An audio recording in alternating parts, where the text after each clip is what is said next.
में है, physical geography, political geography.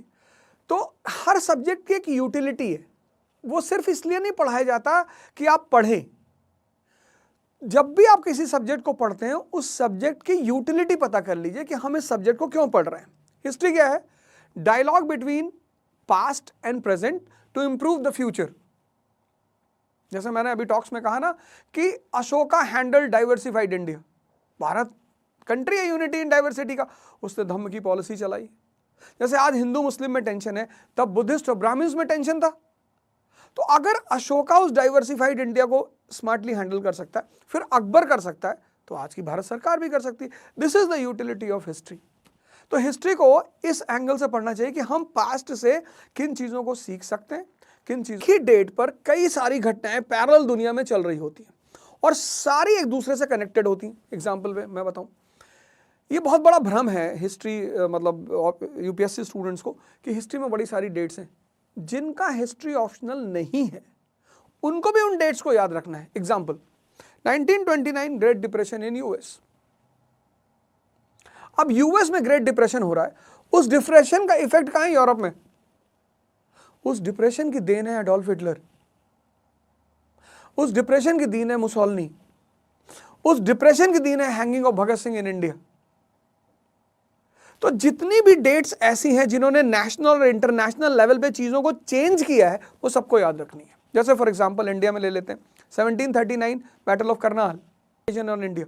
तो अब क्या हुआ कि यूरोपियन कंपनीज भारत में थी, वो भारत पर एक अपना पॉलिटिकल दबाव बनाना चाहती थी, प्रेशर बनाना चाहती थी, लेकिन उन्हें एहसास था कि यार मुगल एम्पायर इज पावरफुल, तो शांति से बैठी थी। जब नादिर शाह ने मुगल एम्पायर को डिफीट किया तो उन्हें यह मैसेज मिला कि the boss of the country is dead. तो उसके बाद तुम एक घटना देखोगे, Anglo Carnatic Wars, the war between English and French, कि हिंदुस्तान का मालिक कौन है। ये है डेट्स की इंपॉर्टेंस, वो सबको करनी पड़ती है। वो they are the medium to connect the present events of nation और इंटरनेशनल। पॉलिटी की अपनी टर्मिनोलॉजी है, एंथ्रोपोलॉजी की अपनी टर्मिनोलॉजी है, हिस्ट्री की अपनी टर्मिनोलॉजी है, लेकिन हिस्ट्री के साथ सबसे अच्छी बात यह है कि हिस्ट्री की बड़ी ही सिंपल टर्मिनोलॉजी है। हिस्ट्री की सबसे सिंपल टर्मिनोलॉजी है। अब टर्मिनोलॉजी का मतलब यह होता है, जब आप आंसर्स लिखते हैं तो a simple word can change your expression. एक वांटेड टू कॉन्कर इंडिया, अब इस पूरी लाइन ने आप में अफर्म कर दिया कि क्लाइव ये मन बनाकर ही आया था कि उसको भारत पे कब्जा करना है। ये तो कहीं लिखा नहीं हुआ है, क्योंकि मेन सा क्वेश्चन है कि इंग्लिश लिखेंगे वहां पे कि Clive under the influence of mercantilism that is to promote trade and commerce of Britain wanted to be a political power in. तो ये चीजें ध्यान में रखनी होती कि हम जो कह रहे हैं वो एक्सप्रेस हो रहा है या नहीं हो रहा है। नहीं हो रहा है, I have seen many people, मैं बहुत सारे लोगों के आंसर चेक करता हूं, क्यों करते। मैं तो ऐसे लोगों को देखता हूं, those who have a very good future as a doctor, as a engineer, as a lawyer. मतलब अगर सर्व करने की बात है तो मैं मानता हूं कि ठीक है, एक अच्छा परसेंटेज होगा जो सर्व करना भी चाहता होगा, लेकिन सबको सर्व कर रहा कहना। और पहली बात, दूसरी बात, राजा मैं इसलिए भी कहता हूं, उसकी जो सबसे बड़ी वजह है कि इंडिया में 3 ही राजा है, एक पीएम, सीएम और डीएम। बचपन से आदमी को राजा भैया कहा ही जाता है, तो ऐसा कुछ भी नहीं है। मैं सिर्फ युवाओं में ये जो तैयारी करने लोग आते हैं उनके मन में ये डालना चाहता हूं कि देखो, जो जिस लिए तुम कभी कभी तुम लड़ते हो और तुम्हें ये नहीं पता होता कि मिलेगा क्या, तो मैं ये उनसे कहता हूं कि जब तुम लड़ रहे हो और डिप्रेशन में आते हो, परेशान होते हो, बस आंख बंद करके सोच लो कि मैं राजा होने जा रहा हूं, तो तुम्हारी अचीवमेंट ही तुम्हारी मोटिवेशन बन जाती है। आपके हिसाब से भाग में थे और grandfather was a teacher, maths के टीचर थे स्कूल के। उस लेडी ने ग्रेजुएशन के टाइम तैयारी शुरू कर दी थी।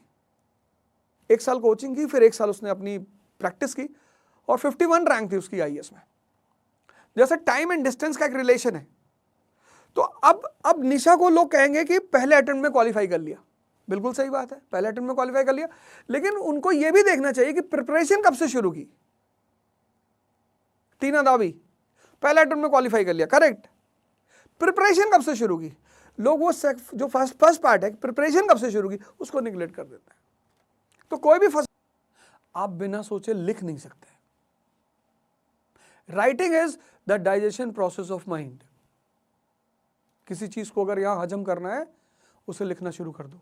तो जो आदमी 1000 मेन से क्वेश्चन लिख लेगा, इसलिए मैं आज की जनरेशन को बोलता हूं कि तुम्हें कॉन्फिडेंस नहीं पैदा हो रहा है, 20 पेजेस पर डे का फॉर्मूला अडॉप्ट कर लो, लिखो। Writing is digestion process of mind. जैसे walking is digestion process of belly, ऐसे राइटिंग इज डाइजेशन प्रोसेस होगा। मैं नाम तो नहीं ले सकता कुछ कारणों से, लेकिन आया जरूर होगा, क्योंकि हर आदमी अपने अनुभव को ही कहानी बनाकर बताता है। तो आया रहा, आया ही होगा, और आया ही होगा नहीं, आया था, पर कुछ सामाजिक कारणों से मैं उस कहानी को, ऐसे लोग हैं जिनको फॉल्स केसेस में इंप्लीकेट किया गया है। मैं तो बड़े सारे केसेस देखता हूं ऐसे। प्रिपरेशन कोई भी कर सकता है, कोई भी। शर्त एक है कि दिमाग जिंदा होना चाहिए, कबीर की तरह, जो चक्की चलते हुए देखकर उस पर दोहा बना ले कि चलती चक्की देख के दिया और 2 पाटन के बीच में साबुत बचाना। कोई तो तैयारी तो कोई भी कर सकता है। रहा सवाल बदमाश होने का, तो मैंने कहा ना, सोसाइटी ऐसा एटमॉस्फेयर प्रिपेयर करती है कि कभी कभी बहुत अच्छे लोग, बड़े सारे एग्जाम्पल्स हैं। फूलन देवी जी का एक कितना बढ़िया एग्जाम्पल है। वो कौन सी अपराधी थी, वो कौन सी बदमाश थी, लेकिन समाज, ऐसे बड़े सारे लोग होते हैं।